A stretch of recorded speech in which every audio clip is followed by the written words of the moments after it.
Hello everyone, this is Lucy and today I will show you how to separate or split texts and numbers from one cell to two columns in Excel using formulas. So here you can see that I have a column with number and cell. I will need to separate this text from the numbers. So in order to acquire the text from this cell, I will need a formula, which is this. So I will just go ahead and copy it, paste it here, and now I will just make a little change here. The beginning of the contents are from A2, so I will just a little bit changes here. Let's click on enter, and voila, you can see that I have extracted the text from this particular cell.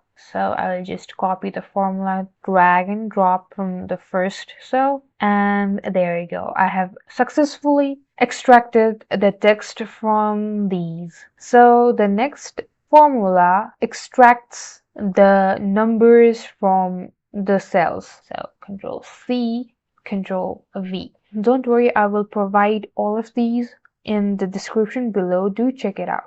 And again, I will copy this formula, drag and drop, and there you go. I have separated the text and numbers into two different columns. Thank you guys for watching. Like and subscribe for more videos, and I'll meet you guys in the next video.